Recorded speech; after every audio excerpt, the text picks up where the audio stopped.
할렐루야. 오늘도 우리 수요 목양 예배 오신 여러분들을 주님의 이름으로 환영하고 축복합니다. 현장에서 함께 드릴 수 없는 예배지만 그럼에도 불구하고 함께 모인 때 그 어느 때보다 더 뜨겁게 하나님을 향한 마음과 또 우리의 중심을 다 들여서 예배하는 오늘 이 시간 되실 수 있기를 바랍니다. 다 함께 사도신경 고백하심으로 수요 목양 예배 하나님 앞에 드리도록 하겠습니다. 전능하사 천지를 만드신 하나님 아버지를 내가 믿사오며 그 외아들 우리 주 예수 그리스도를 믿사오니 이는 성령으로 잉태하사 동정녀 마리아에게 낳으시고 본디오 빌라도에게 고난을 받으사 십자가에 못 박혀 죽으시고 장사한 지 사흘 만에 죽은 자 가운데서 다시 살아나시며 하늘에 오르사 전능하신 하나님 우편에 앉아 계시다가 저리로서 산 자와 죽은 자를 심판하러 오시리라. 성령을 믿사오며 거룩한 공예와 성도가 서로 교통하는 것과 죄를 사하여 주시는 것과 몸이 다시 사는 것과 영원히 사는 것을 믿사옵나이다. 아멘. 이 시간 다 함께 찬송가 259장, 통합 찬송가는 193장입니다. 예수 십자가에 흘린 피로써 다 함께 찬양하겠습니다.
다 함께 잠시 기도하겠습니다.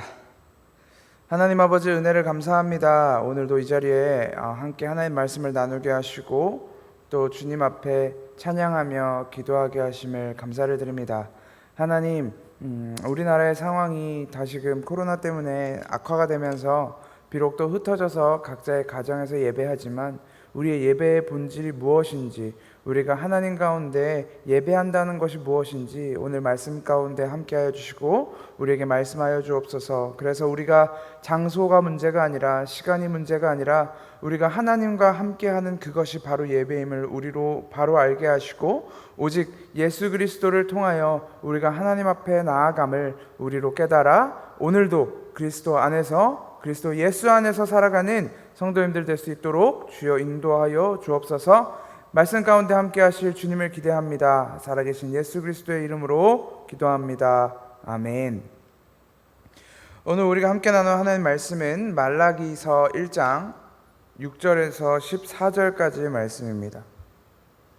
말라기 1장 6절에서 14절까지의 말씀, 저와 여러분이 한 절씩 번갈아 가면서 교독해서 읽겠습니다.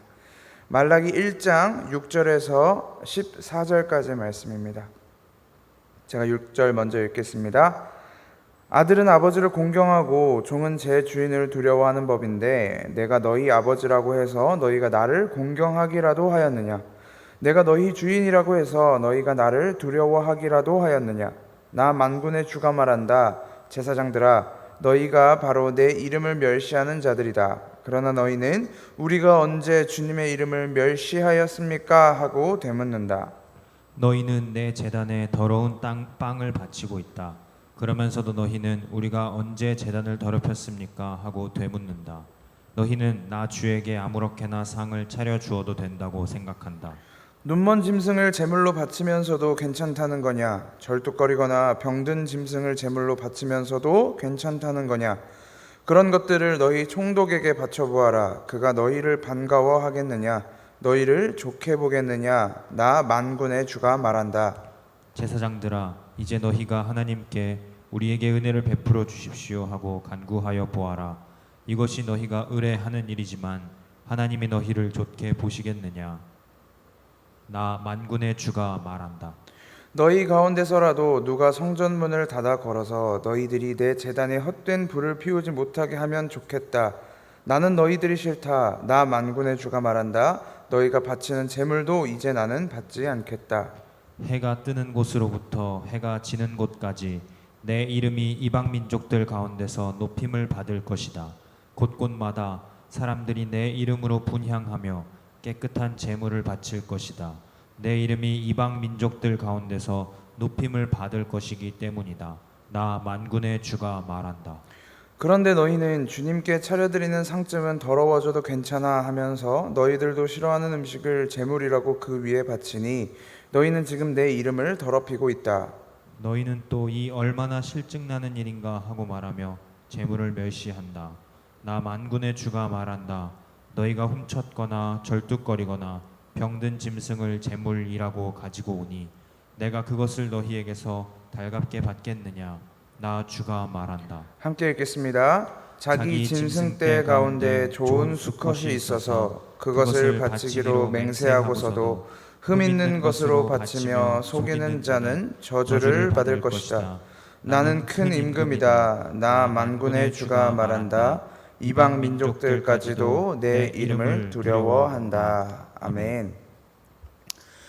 우리가 사는 이 세상에는 수많은 종교가 있습니다. 실제로 이런 호칭이 있는지 없는지는 잘 모르겠지만 소위 3대 종교라고 할 수 있는 기독교, 천주교, 불교뿐만 아니라 전 세계에 있는 아주 극소수의 종교인들부터 어떤 종교라는 특별한 호칭은 없어도 그것에 자기의 마음을 두고 믿음을 부여하는 민속신앙도 존재합니다. 지금까지 지내온 인간의 무고한 역사 속에서 종교의 행태나 종교심이 없었던 민족 또는 나라는 단 한 번도 없었다고 합니다. 성경에 등장하고 있는 종교들만 해도 사실은 이미 셀 수도 없이 많습니다. 대표적으로는 바알과 아세라, 금으로 만든 소, 애굽에 있었던 신들, 그리고 솔로몬이 첩으로 드렸던 그 여자들이 각자가 섬기고 있었던 신들, 그리고 또 신약으로 넘어오면 사도 바울이 전도하러 간 곳마다 그곳에 있었던 이방 신전들까지 성경에 등장하는 신만 해도 셀 수 없이 많다라는 것입니다. 신이라고 불리던 존재가 없었던 시대는 단 한 번도 없었고, 종교인이라고 부를 수 있는 사람이 없었던 시대도 아마 없었을 것입니다. 그만큼 종교라는 것은 사람들의 삶에 어떻게 보면 필연적이고 또한 필수적인 것입니다. 인간은 살면서 누구나 한계에 부딪히는 순간이 있습니다. 자기가 아무리 최선을 다해도 이 인간의 영역을 벗어난 내 능력의 영역을 벗어난 일을 반드시 마주치게 됩니다. 곧 도쿄 올림픽이 시작한다고 이제 시끌벅적한데, 이 올림픽에 참가하는 선수들이 아무리 피땀을 흘리며 자신의 실력을 갈고 닦고 국가대표로 뽑히고 이 대회를 준비했을 것이고, 또 지금도 열심히 하고 있을 것입니다. 땀방울을 흘리고 있을 것입니다. 그런데 만약 일본에서 코로나 확진자가 폭증하면서 지금 우리나라 수도권 상황과 같이 거리두기 4단계가 시행된다면 올해 개최하려고 했던 올림픽은 또 어떻게 될지 모릅니다. 그런 것처럼 이 인간의 영역을 벗어난 일들이 인간 사회에서 반드시 영향을 끼치게 된다는 것이죠. 그럴 때마다 사람들은 자신들이 알 수 없는 이 미지의 영역의 세계에 있을 것 같은 어떤 존재들에게 자신들의 종교심을 드러내는 것입니다. 바다 사람들은 있는지 없는지도 모르는 바다의 신에게 공양을 바칩니다. 농사를 짓는 사람들은 기우제를 지내죠. 특히 일본에는 수만 가지의 신이 있다고 합니다. 이를테면 강대상신, 마이크신, 안경신 등등 있는 것에 아무 것에나 다 신이 있다라고 이야기한다라고 합니다. 역사 속에서 드러나는 이 종교심 속에서도 인간의 한계를, 인간의 과학이나 기술이 아무리 발전한다고 해도 건들지 못하는, 내버려둘 수밖에 없는 미지의 존재에게 맡길 수밖에 없는 영역들이 존재한다라는 것입니다. 이렇듯 역사 속에서 수많은 종교가 존재했고, 그리고 여전히 존재하고 있으며 대다수의 사람들이 종교 활동에 심취하는 이유, 거기에 열심을 내는 이유는 무엇일까요? 왜 역사 속에 존재했던 수많은 민족들은 자신들의 삶, 자신들의 재물, 그리고 더 나아가서는 다른 사람의 목숨까지도 바쳐가면서 이 보이지 않는 신적 존재들에게 자신들의 인생을 희생하면서 살았을까요? 역사 속에 등장하는 사람들의 종교 습관, 종교 행위들을 자세히 들여다보면, 자세히 들여다보지 않아도 그들이 그토록 열심을 냈던 이유는 그 종교 행위를 통해 자신들의 삶을 평안하게 안위하기 위해서였음을 우리는 발견할 수 있습니다. 자신들이 어떻게 할 수 있는 것들, 자기가 스스로 노력하고 열심을 내서 이룰 수 있는 것들은 열심히 하면 됩니다. 바다에서 고기를 잡는 사람들은 배를 튼튼하게 짓고 혹은 튼튼한 배를 사고 그물을 촘촘하게 기우고 고기 잡는 영상을 유튜브로 보면서 기술을 배우면 됩니다. 농사 짓는 사람들은 아침 일찍 일어나서 밭을 갈고 씨를 뿌리고 때에 따라서 필요에 따라서 땅에 영양제도 뿌려주면서 자기들이 할 수 있는 최선을 다하면 됩니다. 그런데 그 다음에 우리가 할 수 있는, 인간이 할 수 있는 모든 것을 다 한 이후에 인간의 노력으로는 도무지 어떻게 할 수 없는 영역, 바다에 나갔을 때 태풍이 불지 않는다라든지, 해무가 짙게 껴서 앞이 보이지 않는다라든지, 비가 오지 않아서 가뭄이 들어서 농작물이 자랄 수 없다든지, 메뚜기 떼가 습격해서 모든 농작물을 다 먹어치운다든지 하는 자신들의 힘으로는 도무지 어떻게 할 수 없는 영역을 도와달라는 요구, 잘 부탁한다라는 청탁을 눈에 보이지 않는 존재들에게 제사로서, 제물로서 바쳐대는 것이 바로 종교 생활의 실체인 것입니다. 역사 속 사람들이 펼쳐놓았던 종교 행위의 핵심은 항상 나였습니다.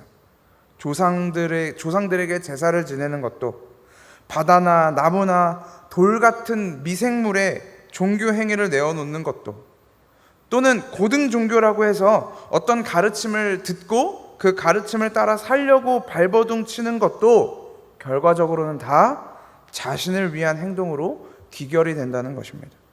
일차원적으로는 내가 더 잘 먹고 잘 살기 위해서, 더 나아가서는 잘 죽기 위해서, 또는 죽음 이후에 더 좋은 삶을 누리기 위해서 종교 활동에 열심을 냅니다.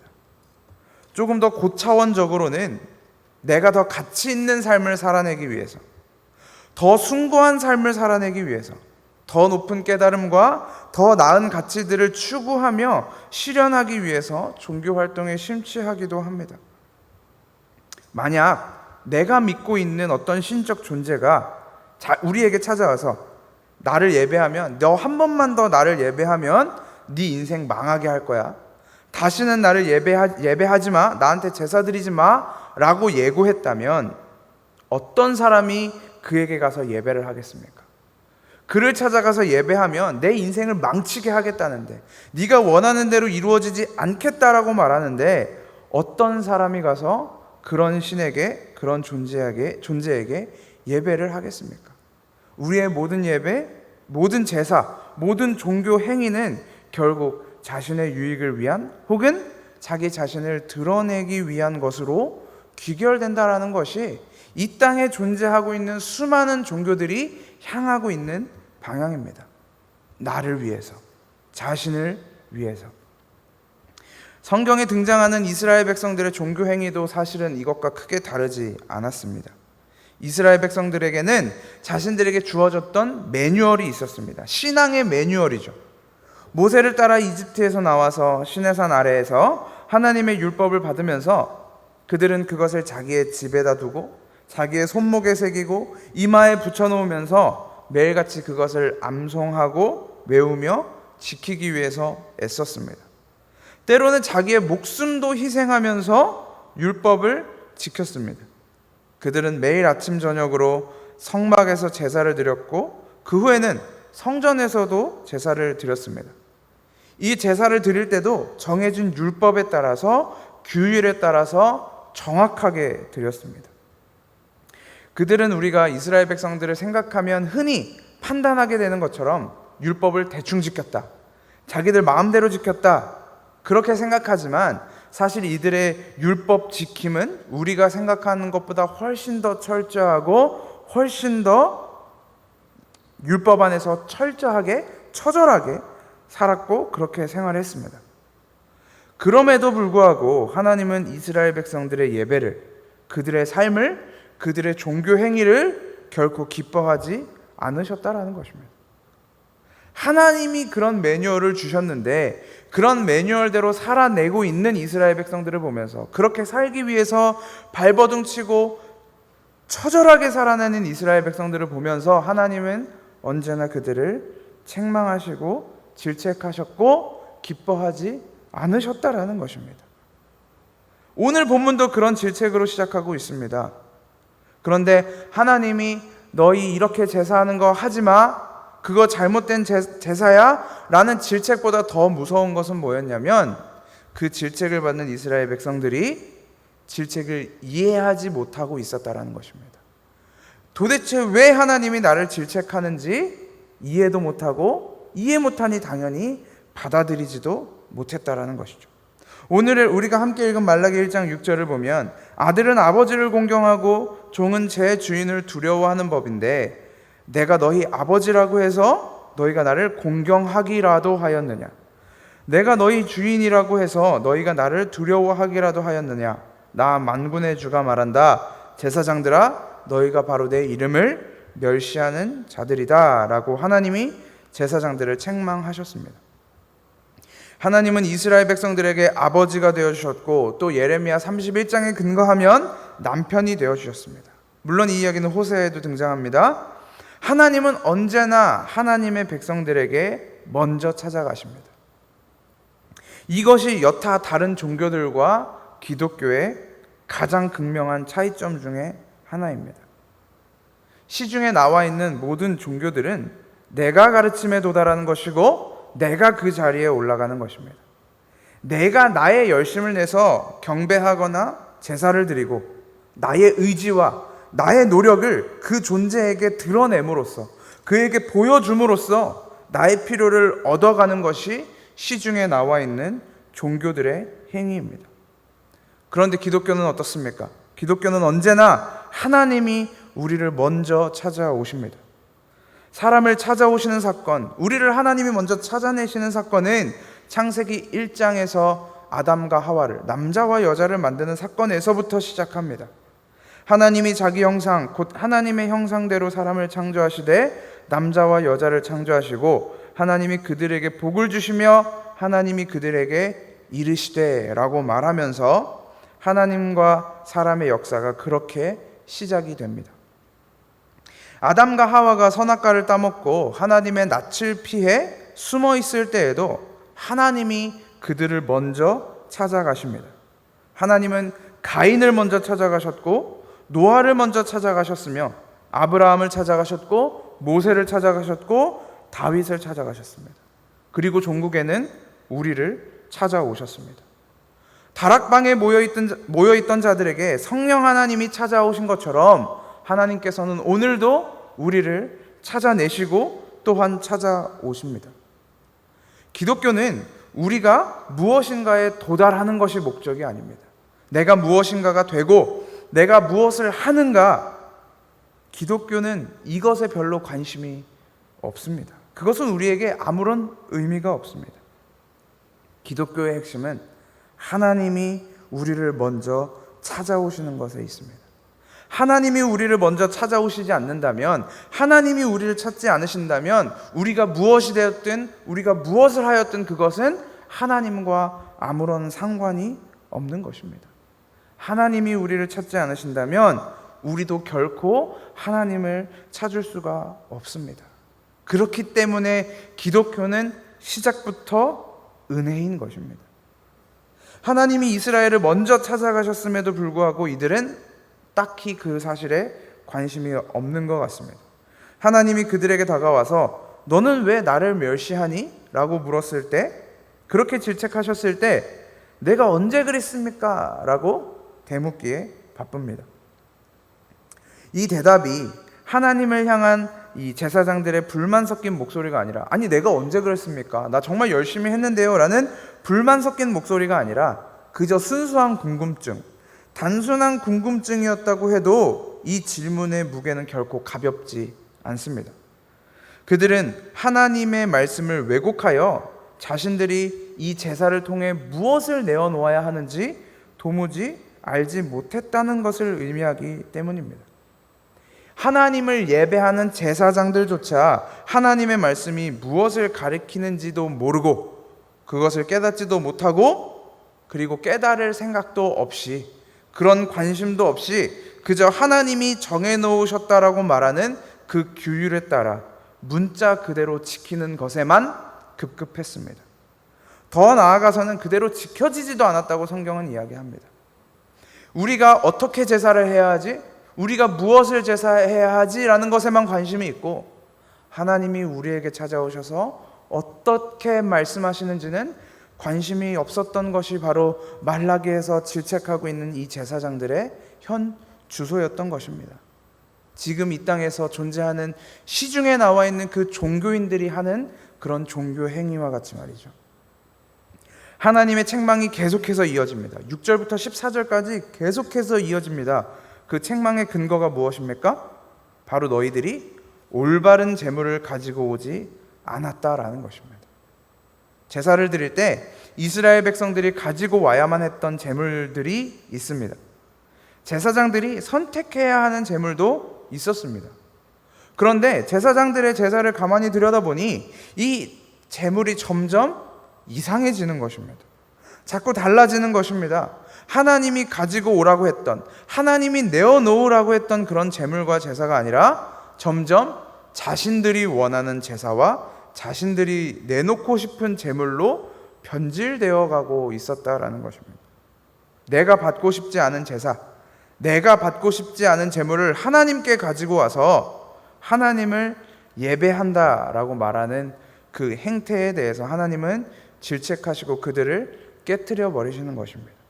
그들의 제물의 상태가 하나님 보시기에 심상치가 않았습니다. 그렇다면 하나님은 그 제물을 받으실 수가 없는 것입니다. 제사를 드리는 사람이 이것은 하나님께 드리는 제사입니다, 이것은 하나님께 드리는 제물입니다 라고 말한다고 해도 하나님이 그거 아니다, 그 제물 아니다 라고 말하면 그 제사는 아무런 의미가 없게 되는 것입니다. 하나님은 그들에게 흠없고 점없는 동물을 가지고 제사를 드리라고 했는데 그들은 어느 날부턴가 눈먼 짐승을 바치고 절뚝거리거나 병든 짐승을 제물로 바치기 시작했습니다. 훔친 동물로 제사를 드리기도 했습니다.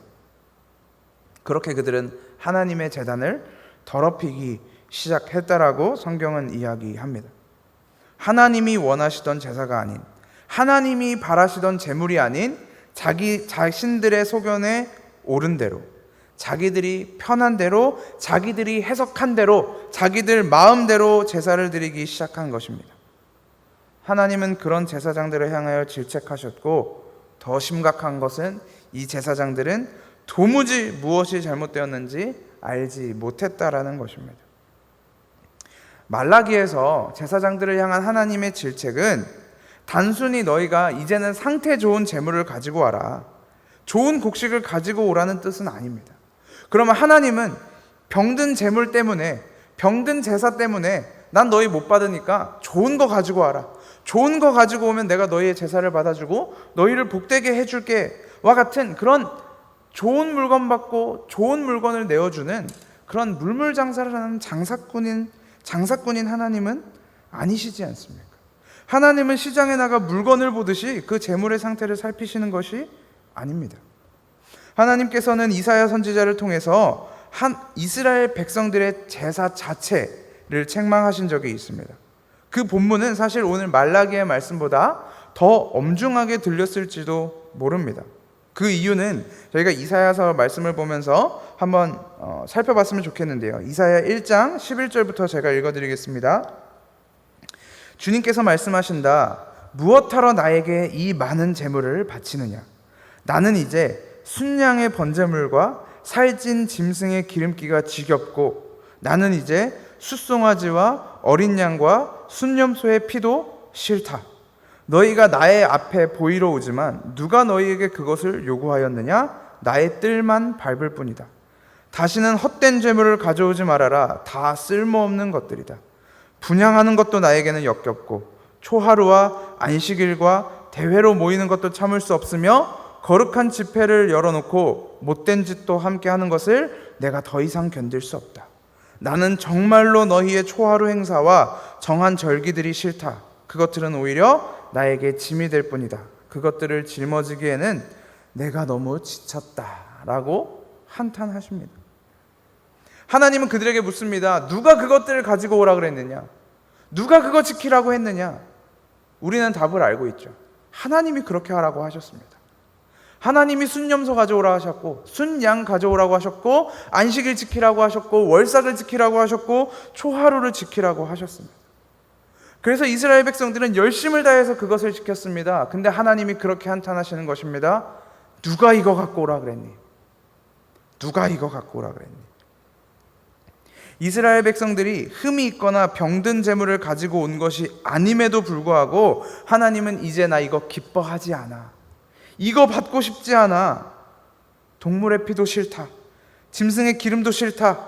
냄새도 싫다. 절기들도 싫다. 다 싫다. 이건 나에게 짐이다 라고 이야기하시는 것입니다. 하나님이 왜 이렇게 말씀하시는 것일까요?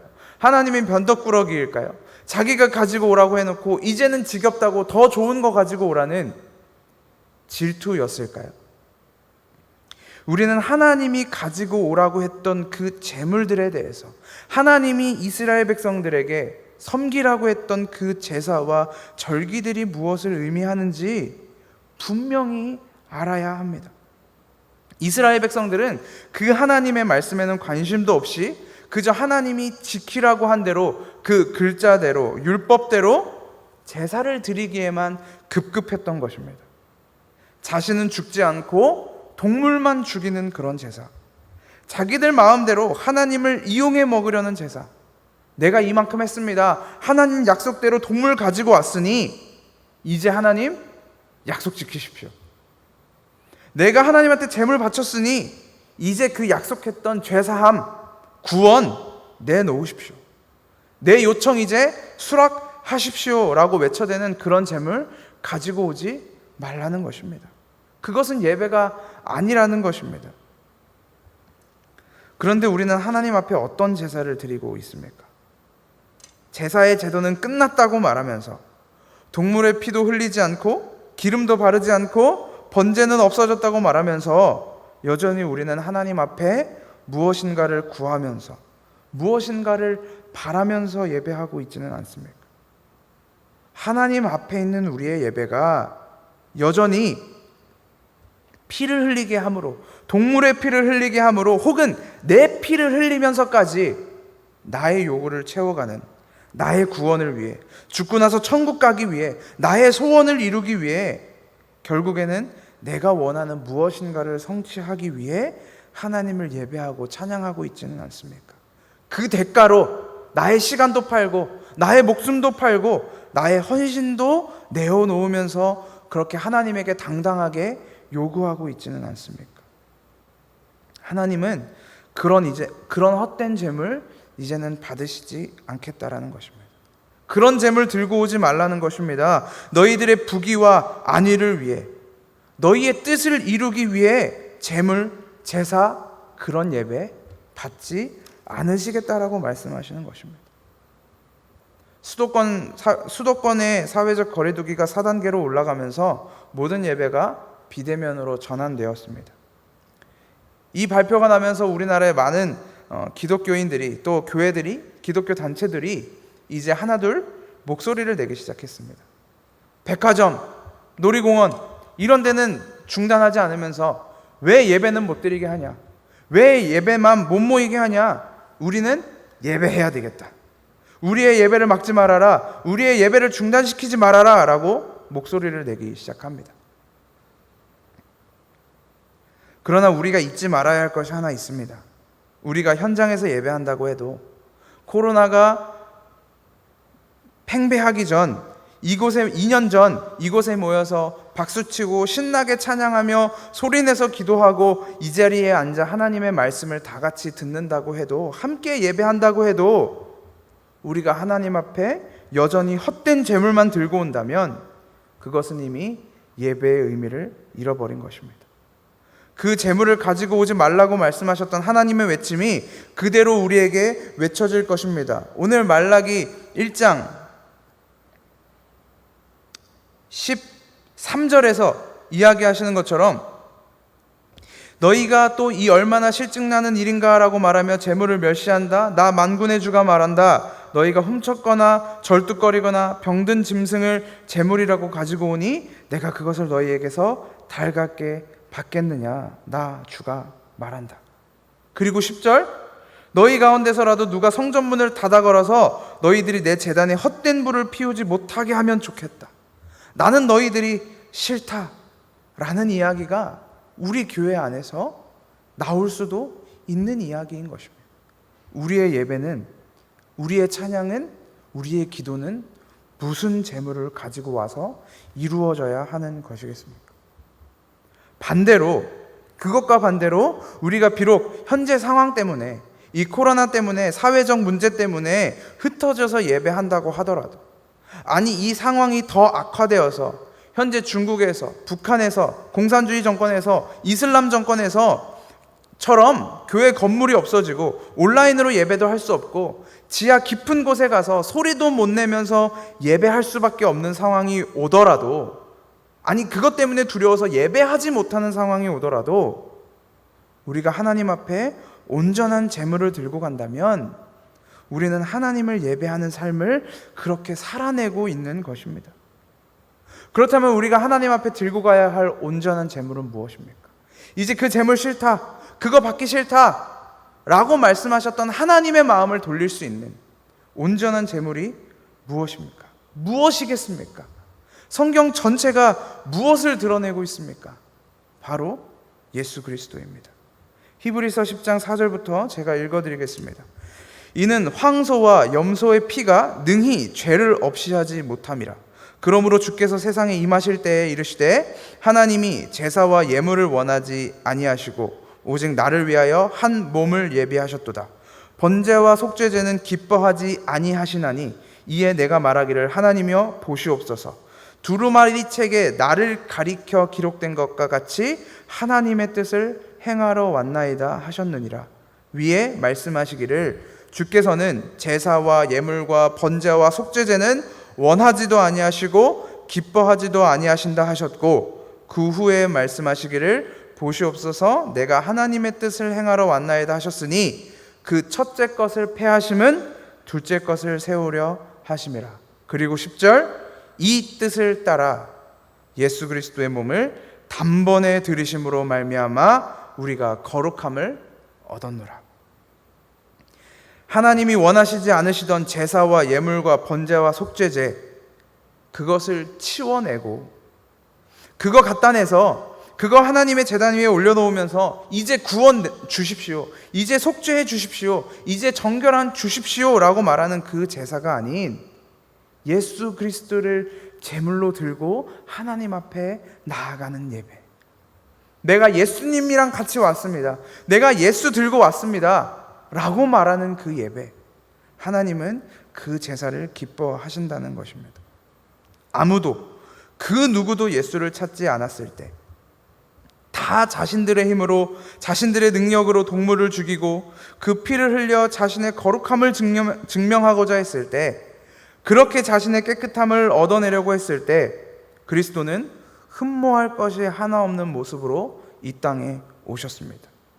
그 누구도 예수의 죽음의 의미를, 그리스도의 죽음의 의미를 깨닫지 못했을 때도 그리스도는 십자가에 달리셨습니다. 그 죽음이, 그 십자가 위에서 드려진 제사만이 하나님이 받으시는 유일한 제사이며 온전한 제물인 것입니다. 그리스도의 죽음에, 그리스도가 단 한 번의 죽으심으로 완전한 제물이 되셨고 완전한 제사가 되셨는데, 그 제사와 그 제물에 우리가 무엇인가를 더하려고 하는 순간 예수의 죽음은 더 이상 은혜가 아닌 것입니다. 우리가 스스로 그리스도의 죽음은 무언가 부족합니다, 여전히 무언가가 필요합니다 라고 이야기하는 것입니다. 그리스도의 죽음으로 얻어진 그 거룩함에 대해, 그 은혜에 대해 나의 그 어떠한 행위도 첨가되어서는 안 되는 것입니다. 그것이 첨가되는 순간 그것은 곧 눈먼 짐승이며 절뚝거리는 짐승이며 병든 짐승을 바치는 헛된 제물로 변질되어 버릴 것입니다. 하나님이 보내신 온전한 제물에 병들고 절뚝거리는 나의 병든 행위, 거짓된 행위의 제물을 더하는 제사는 이제 멈추어야 하는 것입니다. 그래서 우리의 예배가 어떤 모습이어도 괜찮습니다. 어떤 형태여도 상관없습니다. 우리가 이 예배에 헛된 제물만 들고 가지 않는다면, 병들고 절뚝거리고 흠이 있는 눈먼 짐승만 들고 가지 않는다면 우리가 있는 그 자리가 언제나 예배의 자리입니다. 우리가 예배 가운데, 삶의 예배 가운데 지참해야 할 단 한 가지 준비물, 오직 예수 그리스도 하나면 충분한 것입니다. 그렇게 예수로만 드려지는 온전한 삶의 예배가 우리들의 인생 속에서, 하나님의 성도된 교회들의 인생 속에서 펼쳐지고 완성되어져 가시기를 주님의 이름으로 소망합니다. 기도하겠습니다. 하나님 아버지, 은혜를 감사합니다. 하나님, 말라기에서 제사장들을 향하여 또 이스라엘 백성들을 향하여 질책하셨던 그 한탄 섞인 목소리가 오늘도 우리의 예배 가운데 들리는 것 같습니다. 하나님 아버지, 우리는 하나님을 예배하러 나올 때 우리의 삶으로 예배한다고 말하면서 어떤 제물을 들고 가고 있습니까? 혹시 여전히 다른 동물의 피를 흘려 그 피를 흘리게 함으로 나의 거룩함을 얻어내고 나의 정결함을 얻어내고 그러므로 구원을 얻어내려고 하는 그런 예배가 되어지고 있지는 않습니까? 여전히 헛된 제물을 그 제단 위에 올려놓고 이것이면 됐죠, 이것이면 충분하죠 라고 이야기하고 있지는 않습니까?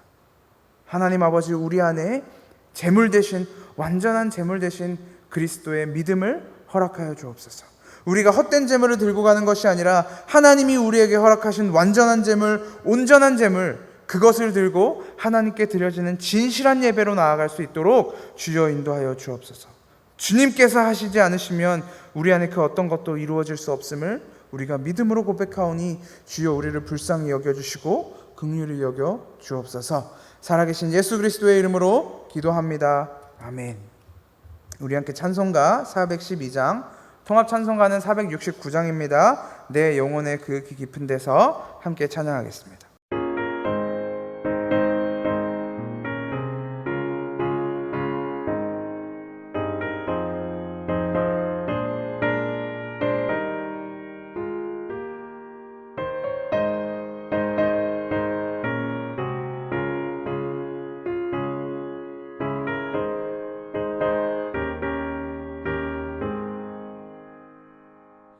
내 영혼의 그 깊은 데서 맑은 거락이 울려나네.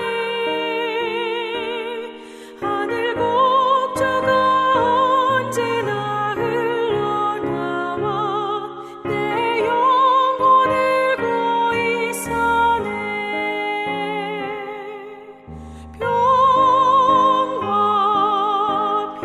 평화로다 하늘 위에서 내려오네.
기도하겠습니다. 하나님, 우리의 예배를 깨끗게 하여 주옵소서. 하나님 아버지, 우리의 예배를 정결케 하여 주옵소서. 하나님 아버지, 우리의 삶을 주님 앞에 합당한 자로 변화시켜 주옵소서. 하나님 아버지, 우리가 무엇을 해야 하겠습니까? 하나님 아버지, 우리가 하나님 앞에 무엇을 내어놓아야 하겠습니까? 하나님 아버지, 우리가 무엇이 되어야 하겠습니까? 하나님 아버지, 우리는 그 어떤 것도 될 수 없으며 하나님 앞에 어떤 것도 내어놓을 수 없습니다. 그러기에 하나님께서 우리에게 선물해 주시는 그 은혜, 그 믿음, 그 그리스도만 붙들고 나아갑니다. 하나님 아버지, 오늘 우리가 함께한 예배 가운데, 그리고 내일도 함께 해 나갈 그 예배 가운데 함께하여 주시고, 오직 그 예수 그리스도의 십자가로, 그 보혈로 정결하게 된 성도로, 자녀로, 교회로 살아갈 수 있도록 인도하여 주옵소서. 살아계신 예수 그리스도의 이름으로 기도합니다. 아멘.